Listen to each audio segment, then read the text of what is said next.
Good afternoon, ladies and gentlemen. My name is Urs Rohner. I'm the chairman of Credit Suisse, and it's my great privilege and honor to welcome and introduce Peter Brabeck-Letmathe as our guest today. As chairman of one of the leading nutrition, health and wellness companies globally, Peter hardly needs any introduction. Loyal to Nestlé, he has spent his entire career working for the company. In 1997, he was appointed CEO, and in 2005, he was also elected Nestlé's chairman. In April 2008, Peter stepped down as CEO and has since remained chairman of the board of Nestlé. In addition, Peter serves as vice chairman of L'Oréal and is chairman of the 2030 Water Resources Group, a public-private partnership housed in the International Finance Corporation, which is part of the World Bank Group in Washington, D.C. And I'm particularly proud to add that Peter also served as vice chairman of the board of Credit Suisse from 2008 until May of last year, where we all, and I particularly, greatly benefited from his experience and insight. Today, Peter Brabeck will talk to us about one of the most critical contemporary issues: water security, an issue that Peter feels very passionate about. Predictions suggest that if we do not act, demand for fresh water will increase by 50% by 2030, and by that date, the demand will outstrip supply by about 40% globally. Water is a commodity that has often been taken for granted. It should not. It is becoming increasingly clear that dwindling water supplies and cycles of flood, drought, and water pollution are posing serious threats to economic development, business growth, and society at large, and have the potential to spark violent conflict in many parts of the world. In response to these challenges, conservation efforts are underway to significantly and cost-effectively narrow the gap between withdrawals and sustainable supply of fresh water. Peter is a distinguished colleague and a dear friend. He established himself as a forward thinker and as someone who is not afraid to always challenge current thinking and propose bold solutions. His address today is a very important one. He is here to issue a cautionary warning about how global economic growth could be significantly impacted if current water usage rates are not managed properly, and also set out a vision for how solutions could be found. Dear Peter, it's a great pleasure to have you here with us. Please join me in welcoming Peter Brabeck-Letmathe to the AIC.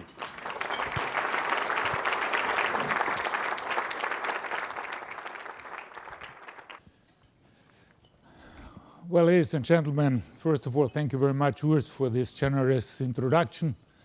But above all, thank you very much, Credit Suisse, for allowing me to talk about the subject of water. I'm sure that 6-7 years ago, if I would have proposed to talk about water, the answer would have been rather no, because what the hell you want to talk about?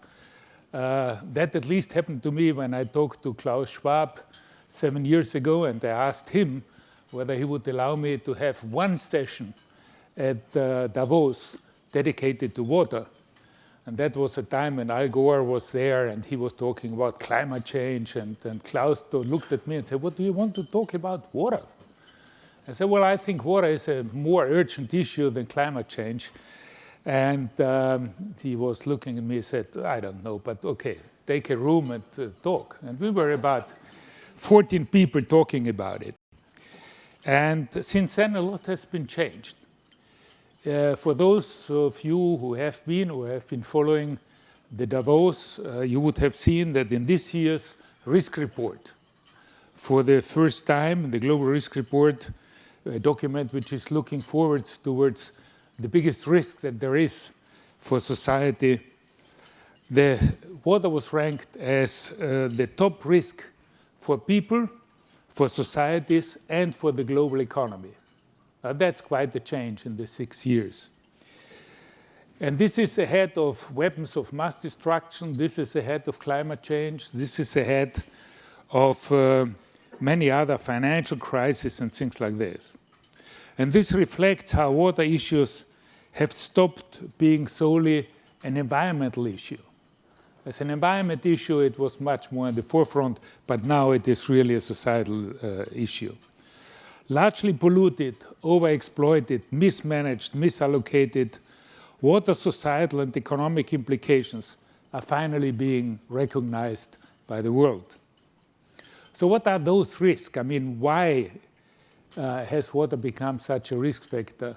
Who do they affect, and how can we address them both individually as a company or as in partnerships? In my view, thinking of water demand, the biggest risk results from what has been mentioned by Urs, from the increasing water overuse as a result of bad water management. I want to say it straight away, we have enough water. The problem is we have a lousy, inefficient water management. So this year, the world will withdraw some 5,000 cubic kilometers of fresh water to be used in households, in industry, and in agriculture. Households use the smallest amount of water. They use about 13% of all the water that we withdraw is being used in households. And if you are going to straight away to the emotional aspect of water, which is water is a human right, I fully agree with that.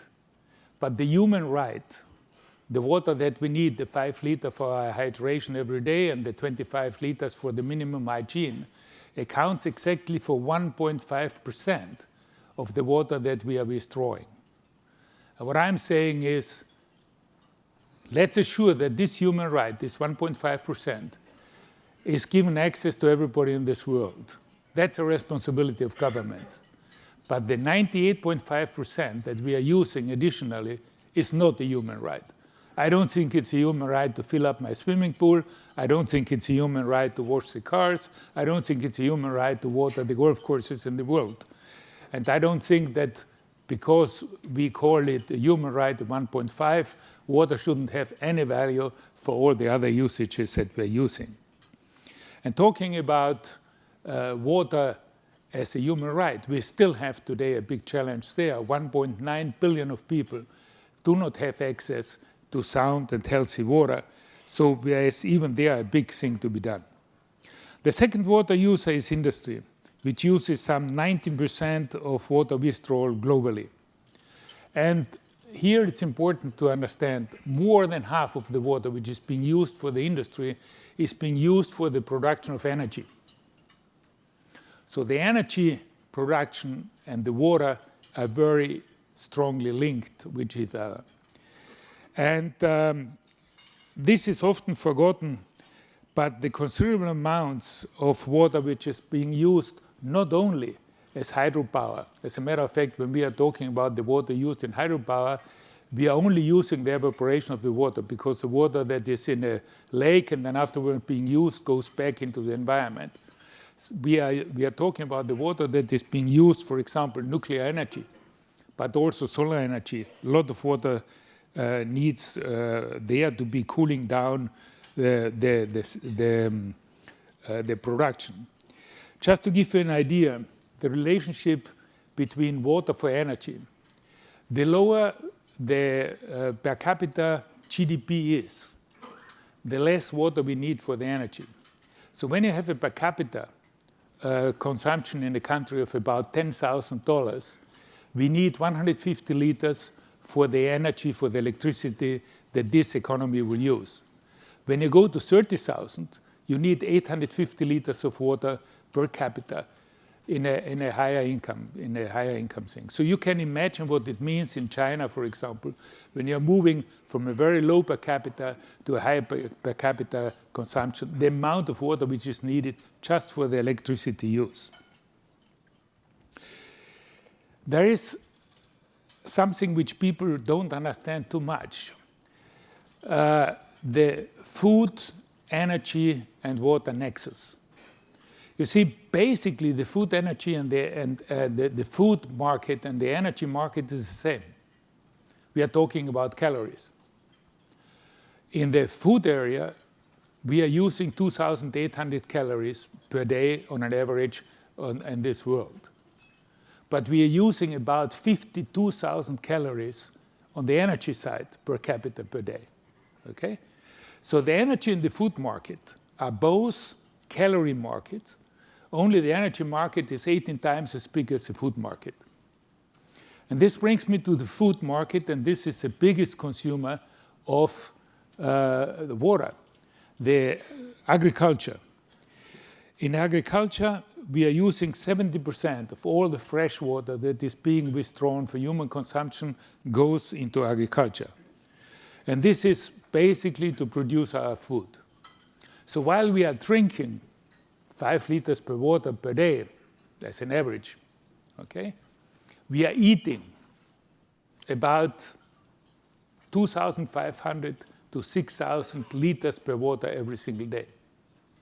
For every calorie that you are eating on your table, which comes from a plant, you need 1 liter of water if it comes from the plant. If the calorie comes from the meat, like we had the beautiful meat here, we need about 10 liters of water for every calorie that we have been eating as a meat. So now again, you can imagine what this means on water consumption when big part of the world, like in Asia, moves from a vegetarian diet to a mixed diet. And who is going to prevent the Chinese to also want not only have to bowl of rice, but also want to have a little bit of meat on top of it? But the impact it has, the multiplying effect on the demand of water, is absolutely stunning.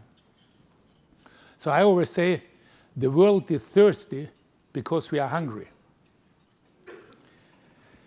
So it is not too difficult to see how all sectors will be affected by water shortages, especially, of course, agriculture, where it could lead to a shortfall in cereal production. Some 10 years ago, a number of academics and consultants started to move further into the future, the date at which we would reach the maximum rate of oil consumption. And when I said 6 years ago, the world is running out of water long before we're running out of oil, normally there was just a smile. Well, I think today the flood we have on oil and the lack that we have for water is just confirming what I have said before. We will be running out of water long before we are running out of oil. And this is a wake-up call, hopefully, for most of the people. Actually, a water supply crisis triggered by overuse has already started. The 2030 Water Resources Group, which I am chairing, has estimated that some 4,200 cubic kilometers of water is sustainable, available for human consumption. There is not more. That's what we have. Now think back about the 5,000 cubic kilometers that we have been consuming in 2014. When we started this exercise 6 years ago, we were at 4,600. We had the 10% overusage of sustainable water supply. Now we are already at 20%. And if we continue to do so, we are going to be at 30%. Now, the important thing is when we're talking about water is to understand that it's not the total amount of water which is available. Water has to be available in the right form, at the right place, and in the right time. For example, Russia and Canada have very big rivers and big water supplies, but they're also in the north, where due to the climate, we cannot really produce, for example, cereals. Interestingly enough is that climate change could be a help in our look for solutions. Because if temperature really increases by 1 or 2%, as it is forecasted, then the arable land would spread higher to the north, and all this area, which has a lot of water supply, would become a cereal producer. So this could be a help. The warming of the climate could be help for food production. The other thing where you can see this, that the right time, the right moment is the most critical one is, for example, when you have most of the water, which is in a flooding, the one thing that is missing is always the first thing is water. That is when suddenly even governments come to us and say, can you not send us some bottled waters? because there's no water supply. There are people standing in the water up to here, but that's not the water that they need at the right moment. So sustainable supply means the naturally renewed fresh water available at the right place, at the right time, and in the right form. But for supply to be truly sustainable, it needs to consider one other element, and which is the environmental flows, of course. And I think drying rivers and lakes tell you a lot about the destruction of the environments for plants and for animals. I mean, it's very fascinating to go, for example, to Arizona and to see the wonderful gardens and to see the wonderful golf courses. And then you look at the Rio Grande and you look at the rivers, and there's not one drop of water left when it comes down to Mexico, because all the water is being used for gardening and for golf courses in Arizona up there.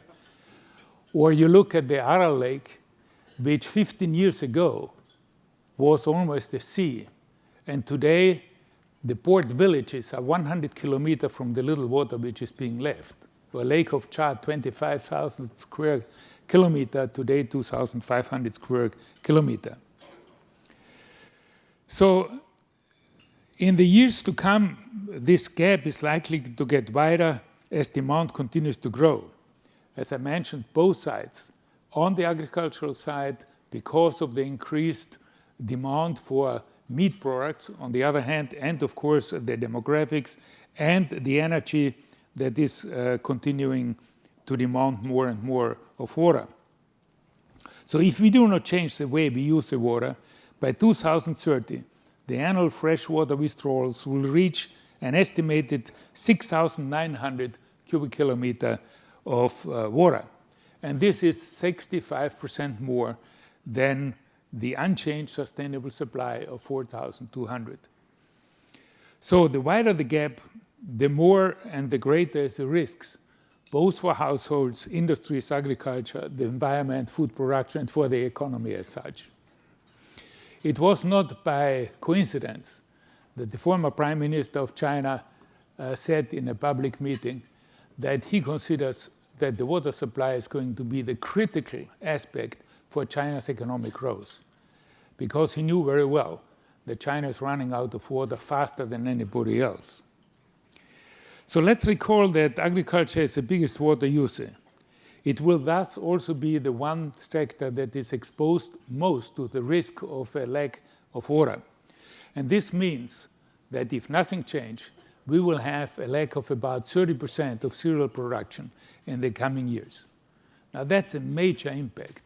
And if you think about the Arab Spring, which we in Europe believe has to do with democracy and the fight for freedom, the reality was the Arab Spring was being started when the food prices went up by 70%. The bread prices in Egypt went up 70%, and suddenly you had the people on the street. Now you can imagine if we have a 30% cereal production loss and we could not produce sufficient food. For a food company like Nestlé, of course, this is a direct and an indirect risk. And our entire value chain is exposed to it, from the farmers, which are producing our raw materials, up to the consumers, of course. And this is the reason why we got involved into the water initially.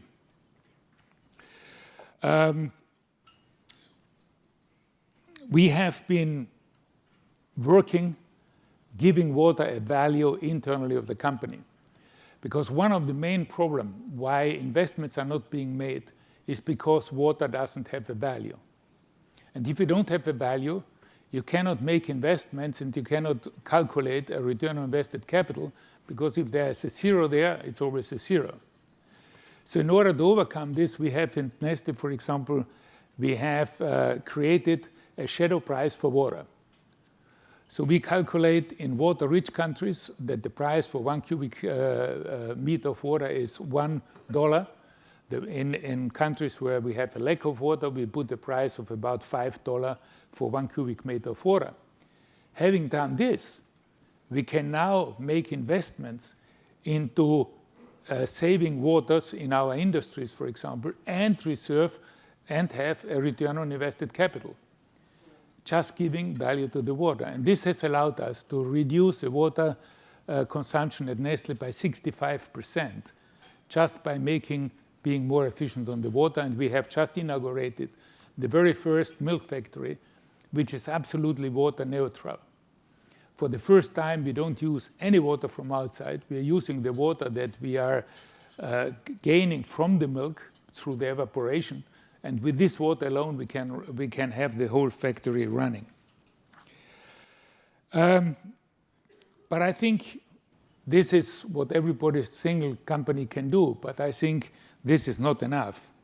Therefore, we have created this 2030 Water Resources Group, and which is an innovative private-public partnership where we have, on the one hand, private companies.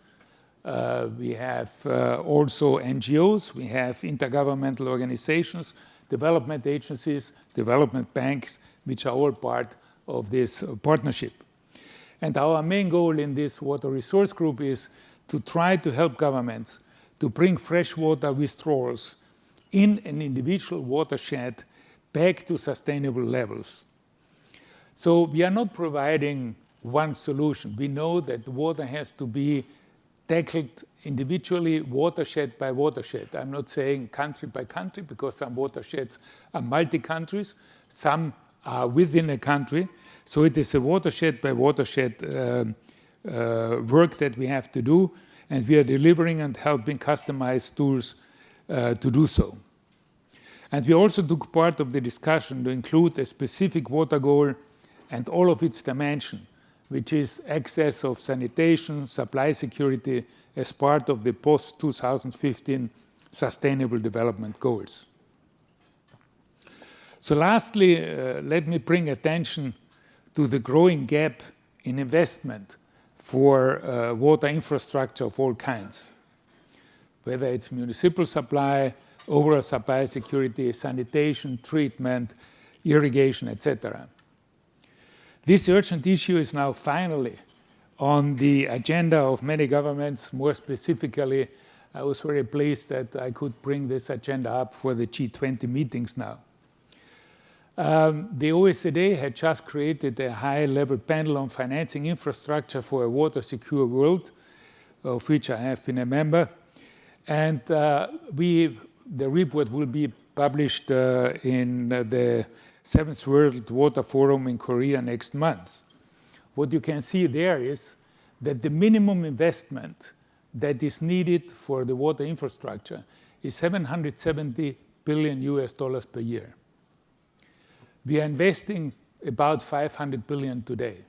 So every single year we have a gap of about $250 to $300 billion, which is not being invested in the infrastructure, and the infrastructure is falling apart wherever we are looking, not only in emerging markets like some people believe. Go to London, and you will see how the infrastructure in London on the water is lousy. 35% of the water, drinking water, is being lost due to the bad infrastructure.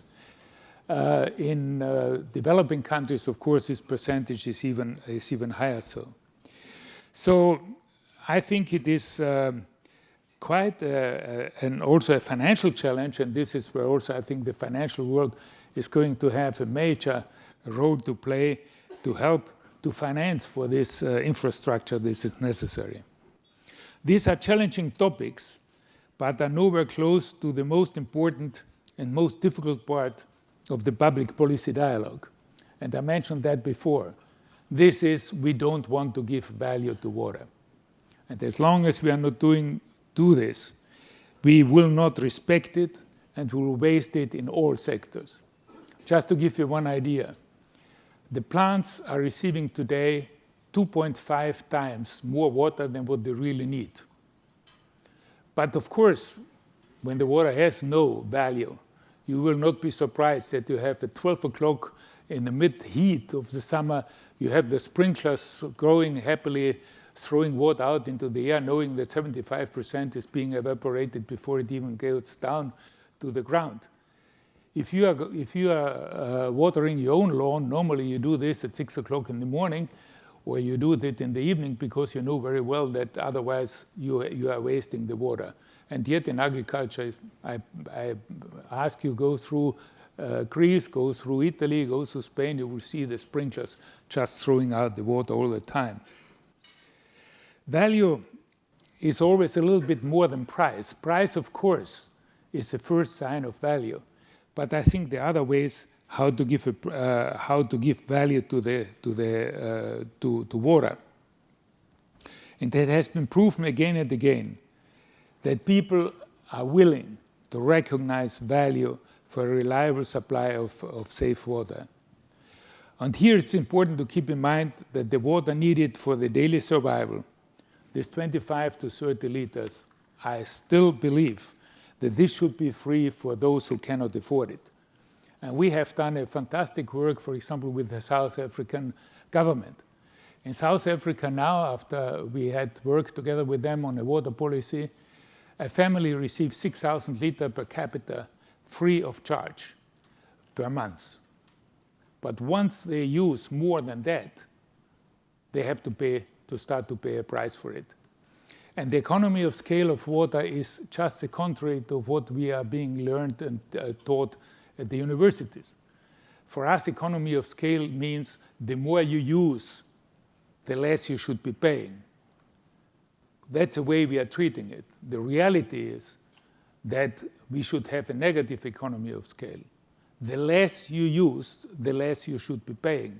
And the more you use, the higher should become the price all the time. This would change completely the way how we are looking at those raw materials and those resources which are limited in the same. So ladies and gentlemen, let me conclude here because I know you want to also have time for some questions, perhaps with two final remarks. First of all, a call of action. I would invite everybody to join us in the Water Resource Group. There is space for financial institutions to join in this effort in order to help to find the balance between sustainable water availability and the withdrawal that we have. And second, the message of optimism. The problems I talked about can be solved. This is also important to understand.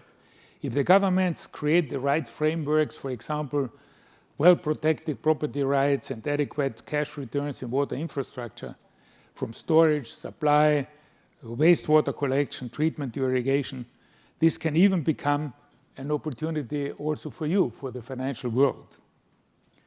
The world has enough water not only to provide for the 7.3 billion of people that we are today in this world, but also for the 9.6 billion that we are supposed to be by 2050. We have today the knowledge, we have today the technology, and we have management expertise that would allow us to manage this so important resource efficiently and effectively. However, what we are really facing today is a serious water management crisis, which leads us to an unprecedented water crisis. And to finish, I just want to cite a Scottish proverb, which says, "We never know the worth of the water till the well is dry." Well, ladies and gentlemen, our wells are drying up. Thank you very much.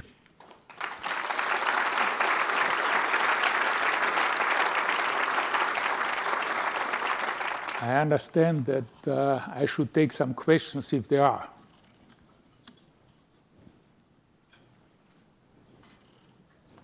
There's one out there. Hi, thank you very much for a most insightful talk. I especially found the section which you described your contributions and work in Asia to be particularly fascinating. Just one question. In terms of Nestlé's ongoing work, you mentioned the Water Resources Group. What has Nestlé been doing with various policy banks in this area? There's a lot of news right now, not just in terms of this area, but also, say, the Asian Infrastructure Bank. What are some potential synergies that and exciting developments that can occur in this space, especially with policy banks and on the infrastructure front? Thank you. Yeah, as I said, I have very shortly touched upon what Nestlé is doing internally in order to diminish the water usage, and we are publishing this every single year so that we are absolutely transparent about. And I think the fact that we were able to reduce our water usage by 65%, increasing at the same time production, is a good sign that a lot can be done internally. Is this solving the problem? No, it's not solving the problem. That's why we got involved into this water resource group, in order to be also active on the more institutionalized position. In countries where we are working with the water resource group, we are now working with 9 governments, the closest here being the one in Mongolia, for example. What we are doing is we are making an analysis of the sustainable water supply of a country, and we afterwards looking at how this water can be used in the most efficient manner for the local economy. I give you an example. Difference between Israel and Jordania. In Jordania, the olive tree is a symbol of life. It's the most secret part of sacred part, not secret, sacred part for Jordanians. So in the good old time, all the fresh water, the first thing was giving it to the olive tree. Now in Israel, they are very water efficient. By the time the olive tree gets the water, it has been used 7 times. 7 times. Used, reused, reused again. In the meantime, they made CDs out of it. And at the end of the day, it gets in a saline form to the olive tree. Okay? Now you can imagine 1 liter of water in Israel against 1 liter of water in Jordania, the impact on the economy. Now by helping to understand the countries, how they can get the most out for their economy, for the economic growth of 1 liter of water, is one of the works that we are doing, for example. And it's not always, by the way, what we learned also ourselves. You know, most politicians like to have big solutions. They like to build another big dam, or to build a river which diverts the water from the south to the north. Okay? That's normally not necessary even. There are many small things how you can save water. For example, in agriculture, one way is not tilting the field. Tilting the field is an enormous water usage, because you have a huge evaporation. New technologies allows you to seed the fields without tilting it, just with using the new technology. Costs you nothing. It's even cheaper than it was before. Or when you have an open irrigation system, just cover it, and you will save enormous amount of water, and so on and so on. So there are a lot of things that can be done, relatively small things. And we are doing the experiences that we take in one country from the other.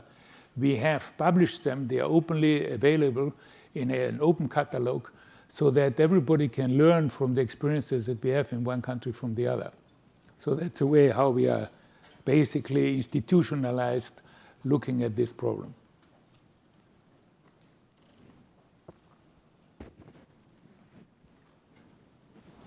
So what you're describing creates a potential situation where oil prices used to be really low, and then they skyrocketed, and that led to a lot of technology and investments being made to find more of it.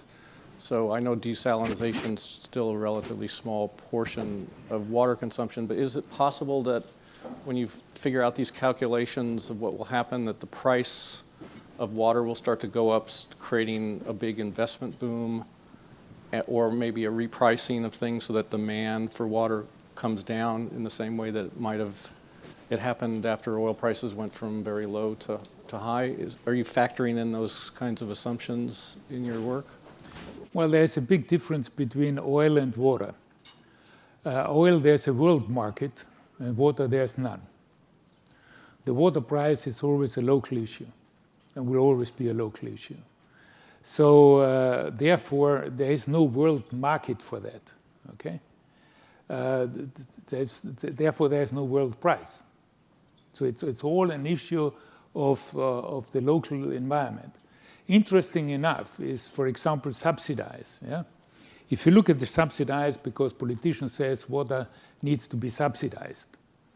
So in most of the countries, especially in the emerging countries, the household water is being subsidized heavily. The impact is two. The one who get the subsidize is normally the middle class and up. Okay? Because you have to be in an apartment or in a house to have access to the household water. The big part of the population who are living in the favelas, in the neighborhoods, they don't have access to the drinking water anyway. So they are buying the water from the water vendor. And the price of the water vendor is about 200 times as much as the price for the subsidized water for the high-income population. Okay? So even in those countries, you see that the swimming pool is being filled up with subsidized water, and the poor guys down there, they have to run around to buy water, 10 liters of water, and pay about 200 times the price of those who have the money to do this. And both of them, because it is subsidized, there's not sufficient money in order to invest in the infrastructure. So there is no world price in this respect. Okay?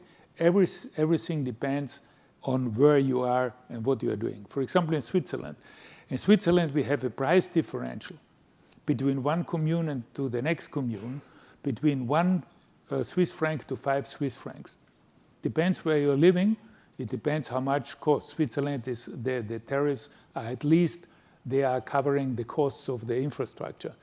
But this is very different from where you're living. So there is no global price. There's not something like oil. Oil is a different story. You have a world market. Water, there's no world market.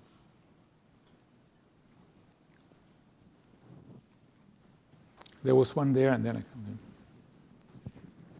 come in. My question is desalination a possible solution to this water problem? And economically, can we convert more seawater to drinkable water? Yeah, you can. In theory, you can. I mean, we have about 14,000 desalination stations in the world. So this is certainly an area. Now, the negative part are two to it. The first one is relatively high price. And the second one is, of course, very energy intensive. So if you want to diminish the CO2 output, and at the same time you are using one of the most energy intensive technologies in order to produce water, it just doesn't work out in this thing. So there will always be desalination, because certain countries just could not live without desalination, but desalination is never going to solve the problem, not in the amount of water that we are needing. It will always be a niche, a relative important niche depending on the country, but it will always be a niche, it will not be. There was a question down here. You partly answered the question. My question would have been, how hard is it to actually manufacture water, if need be? And if there was any sort of relationship to that, that dollar price you had indicated earlier, when you internally looked at Nestlé and how much you were pricing water? Yeah, I mean, as I said before, I mean, yes, you can produce water by desalination. That is still the easiest way to produce water. I mean, all the other things have been tried. You might remember then they were trying to put an iceberg from the Antarctic and bring it over to Saudi Arabia, or there were ideas about from Greenland to bring the ice down to the Sahara, and all of those things, frankly speaking, didn't work. There have been shipping of water recently in Spain, about 3 years ago. Barcelona was running out of water, and they had to buy the water from France, and there were some tankers with water being shipped over. But again, I mean, this thing is relatively anecdotally, it's not really a solution in the long term. But more importantly, what is the interesting part of it, we know that we don't need this if we just manage the water in a more responsible manner. You know, it's more, as I said before, we don't have really a water crisis, we have a water management crisis. And we have everything at our hand, but because it's a highly emotional aspect, I mean, here you're a very nice audience to me, but I can tell you when I go to university, the first thing I will be received is with boos and things, because they say, how comes that somebody, the chairman of a multinational company, dares to talk about water? Water is a human right. No company should be close to water. And then, of course, he's talking about it because he's selling bottled water, and therefore his interest is making profit. Okay? So it's so emotional. Or the minister, I can say, it doesn't matter. The minister of India, he told me, and he said it in public, so I can repeat it here. In a plenary in Davos, he said, Peter, you're right. But I can tell you one thing. If me, as a minister from the central government in India, would try to touch the water issue, I commit political suicide. Because it's such an emotional issue. You see? That's where we really have the biggest problem. Water is being discussed based on emotions and convictions, not on facts. And that's what we have to drive. We have to drive it back to the facts. Then it can be managed.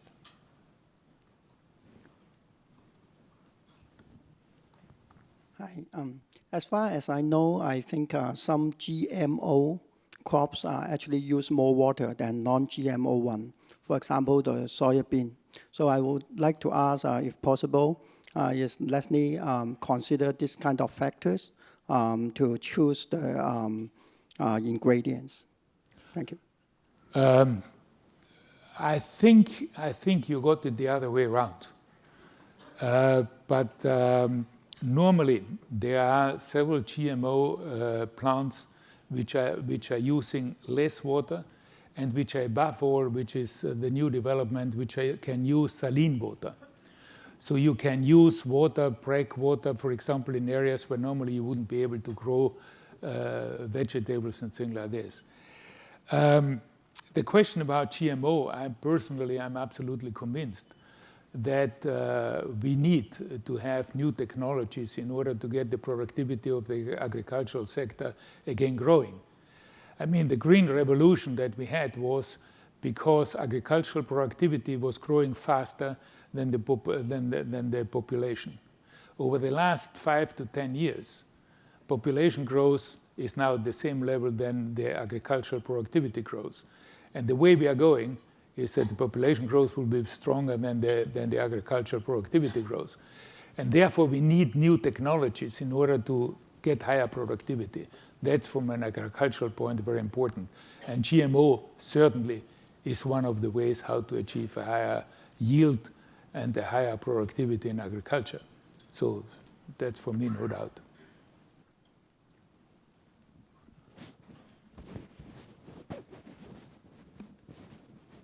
Good afternoon. Thank you for your presentation. Could you elaborate a little further on the conflict of fracking and the high usage of fresh water? I mean, I understand this is a very burning issue, and when you sort of read carefully in America, it is not really touched. I mean, could you sort of make a constructive statement in this direction? Yeah, absolutely. I mean, there is no doubt. If you look at the oil production, traditional oil production, you need about 1/10 of a barrel of water in order to produce 1 barrel of water. In fracking, you need about 3 barrels of water, 3 to 4 barrels of water to produce 1 barrel of oil. And if you go to the oil sands, you need even more. You need about 5 to 6 times the amount of water in order to produce 1 barrel of oil. So there is no doubt that in the energy production, I didn't talk too much about the oil one, but there is another multiplicator in water demand. Now, I think in most of the fracking exercises today, which I have seen, today no fresh water is used anymore. No fresh water is not right. The water is being reused the wastewater is being reused on an ongoing manner, so that the water, the freshwater demand in this is not anymore as it was in the beginning of the fracking. Now the reuse of water is something which is common in the fracking exercise. But yet it is definitely much higher in consumption of water than it is the normal oil production. There's no doubt about it. So that's another source of demand, of increased demand for the water. Okay. Well, with this, thank you very much for the attention. Thank you.